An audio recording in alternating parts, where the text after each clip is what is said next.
fresh, frozen and dried provisions. The cold rooms could hold 2 months' supply of fish and meat, and the dairy and vegetable rooms held enough provisions to feed the whole ship for a month. Fresh bread was baked daily, and whenever possible, local vegetables bought to supplement supplies. Nowadays, the galleys are still used to prepare the mouth-watering dishes that are served at corporate events held in Britannia, so don't be surprised if you can smell cooking. Carry on along the passage and you'll see on your left the Royal Cold Room, which used to be called the Jelly Room, for it was here that the Royal Children's jellies were stored. Next to the larder is the china and glass pantry, where the Minton and Spode china for the Royal Dining Room was kept. Every cup, saucer, bowl and salt cellar has its own specially designed compartment, hook or rack to hold it. The glassware, some of which dates back to the reign of Queen Victoria's son Edward VII, is all engraved with the royal cipher. Next door is the silver pantry. Much of the silver in here is also Edwardian, and with Britannia's exacting standard, every single item had to be polished daily. Carry on along this passage and through the door at the end, which leads to the state dining room.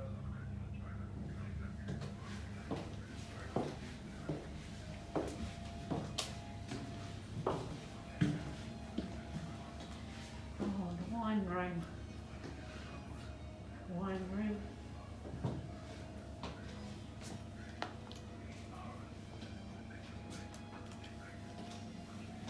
You're now in the largest and grandest room in the Royal Yacht Britannia, the state dining room.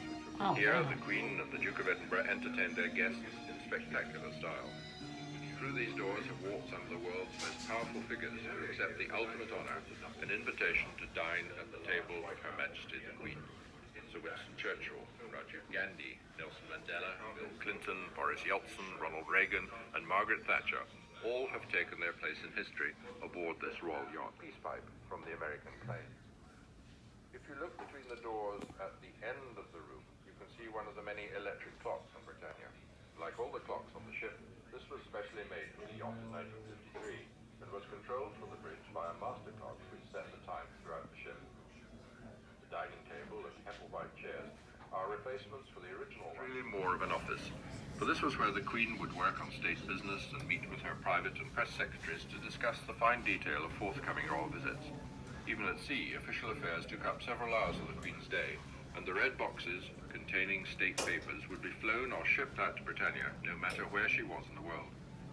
The 2-metre-long built-in desk with its green leather top was where the Queen sat to work, and here the royal writing paper, pens and blotters were kept. Above the electric fire is a mirror in the style of a ship's wheel, topped with a gold crown, the centre of which is positioned precisely at the Queen's eye level. The original sofa was used in HMS Vanguard in 1947, when the King and Queen, accompanied by Princess Elizabeth, travelled to South Africa. The 4 elaborate light brackets painted in gold leaf came from the room was used principally as a study by both Prince Philip and also by Prince Charles. The same size as the Queen's sitting room, antique panelled walls and red leather top desk lend a functional look to Prince Philip's study. Above the desk is a specially designed display case in which the Duke kept a model of HMS Magpie, His Royal Highness's first naval command. Both the Queen's and Prince Philip's sitting rooms are connected by telephone to each other and to the offices of their private secretaries one deck below. The telephones on the Royal Yacht are identical to those used in Buckingham Palace. Now move through to the drawing room anteroom. Now run across to the opposite side of the staircase.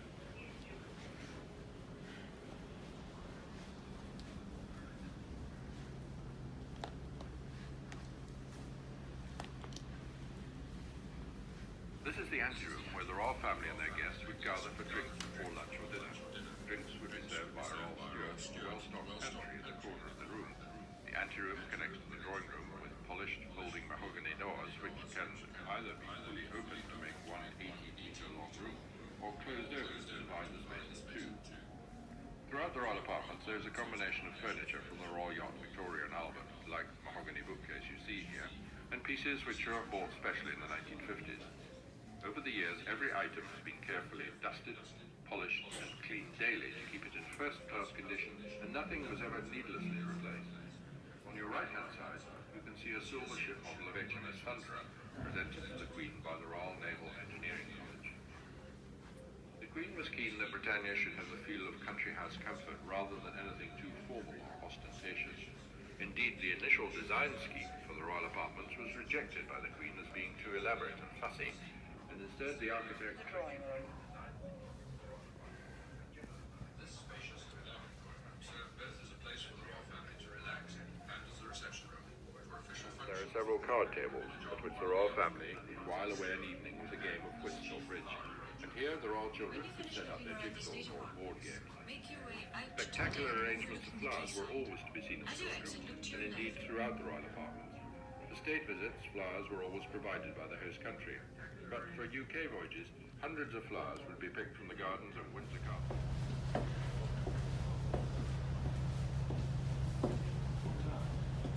Yacht. Start again. Are you on the Royal Yacht Britannia? On the Royal Yacht. Yacht. She wants to get off the ship. Hierarchy was strongly defined. It was reflected in everything from the food served to the sleeping arrangements. Halfway down the pecking order came the petty officers and Royal Marine sergeants, and this was their mess or living quarters, with their sleeping area adjoining. This first room with the bar in the corner was where they would relax. The atmosphere in the mess was notoriously friendly, and all who set foot in here could be guaranteed a warm welcome. An invitation to have a drink here was highly sought after, especially by the Buckingham Palace staff when they were on board. Like the officers' wardroom, the walls of the petty officers and sergeants' mess were lined with signed photographs of the royal family. During the Queen's Western Isles cruise around the northwest of Scotland, the usual strict protocol on Britannia was relaxed, and then the Queen and other members of the royal family would be entertained by the petty officers in here. Over 20 petty officers served on Britannia, with responsibilities ranging from radio supervisors and marine engineers to stewards and cooks. In addition to them, this mess was also shared by the Royal Marine sergeants, some of whom carried out security duties, while others formed part of Britannia's band. Little lockers, is your lockers? As you continue on the tour, you will walk through the sleeping quarters of the petty officers and sergeants. Conditions here were cramped and privacy non-existent. Accommodation for each man consisted of a bunk which folded up into a seat for use during the daytime, and a locker where he kept his possessions. However cramped these conditions appear, they were a great improvement on the previous hammocks which were used up till 1970, when the Royal Yacht underwent a refurbishment with major changes to the accommodation on board. From here, continue through into the Royal Marines Barracks.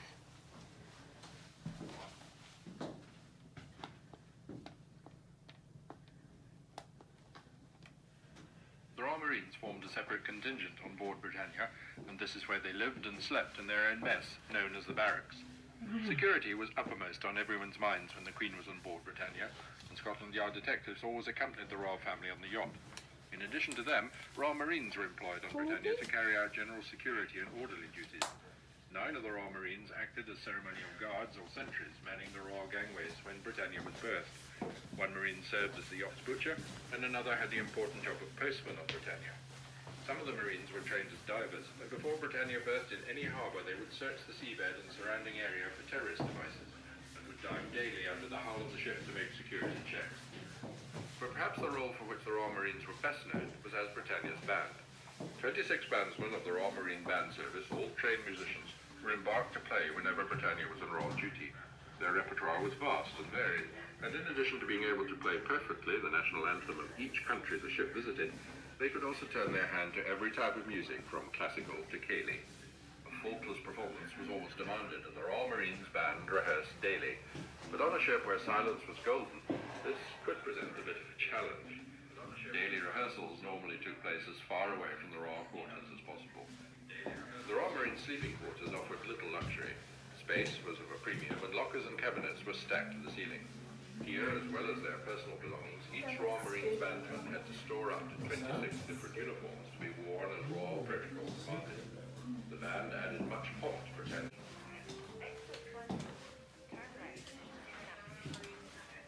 The naffy shop was well stocked with everything from toothpaste to tobacco. It sold souvenirs unique to Britannia, ties and t-shirts, crystal and cut glass, pens and plaques, all bearing the royal coat of arms and Britannia's cipher. The shop was used by all the officers and yachtsmen, and occasionally by members of the royal family. Princess Diana once bought a pale blue Britannia t-shirt for a young Prince William here, and the royal children would sometimes be allowed to visit the shop to buy sweets. Opposite the shop you can see one of the yachtsmen's mess decks, one of the most cramped sleeping quarters on board the yacht. Follow the arrows to continue the tour. As you go, you will be able to see some of the accommodation for the chief petty officers.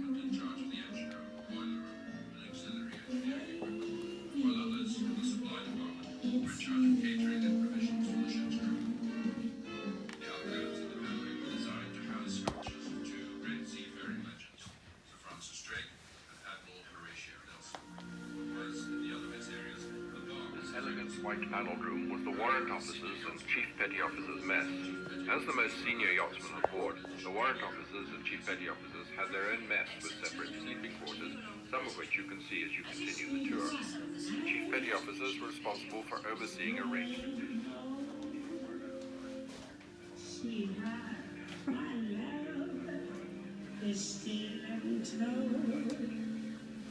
A kiss that is never tasted. That's a good year. Forever and ever. Good year. Wasted. 1961. Good year. That when you were born.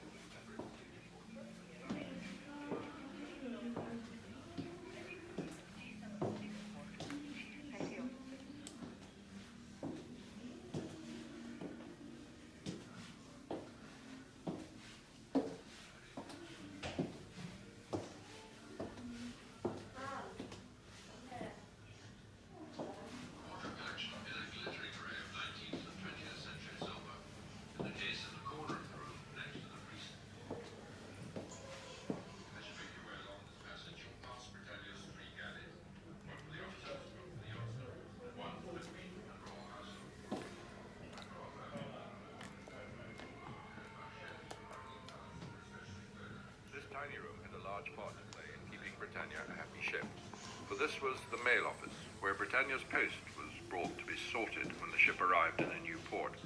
With the officers and crew away from home for long stretches, keeping in touch with family and friends was a huge priority, and the arrival of the post on board Britannia was eagerly awaited by all. It was no matter where Britannia was in the world. The ship's mail would turn up with the royal mail. The officers and yachtsmen then received post daily via the Buckingham Palace Court Postmaster. No member of the crew ever wished to visit, for the ship's sick bay and adjoining operating theatre with their original 1950s fittings have an austere and slightly ominous appearance. The sick bay had accommodation for 2 patients in the cot beds, with a further 2 bunks contained within the bench seats. In overall charge was the principal medical officer, who headed up the medical department on board Britannia. He was assisted by Edinburgh travel ashore when Britannia was anchored in harbours around the world. Oh, it's got The Queen and Prince press. Philip sat inside the air-conditioned cabin, which was specially designed to ensure that they could be clearly seen as they approached the shore. When the Queen was on board, the royal barge would be crewed by 5 men and escorted by one of the motorboats. The barge was built by Camper Nicholson in 1964 to replace the previous royal barge, which had originally belonged to the Royal Yacht Victoria and Albert. 24 karat gold, the gold line. Especially approved the No. elegant gold line around the ship's hull, painted in 24 karat gold. 24 karat gold. The yacht's sleek, smooth hull, and nowhere on her side will you find the name of this, one of the most famous ships of the 20th century. From here, continue along the ramp to see the engine room.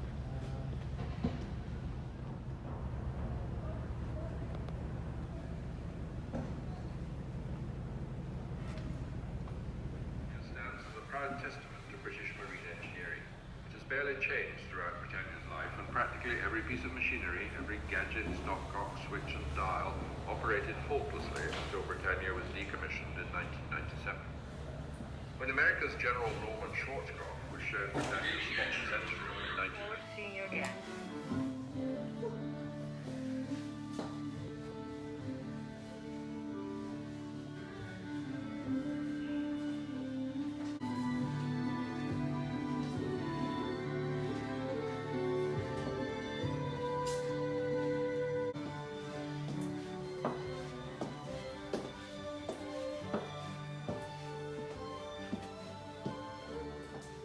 Didn't they?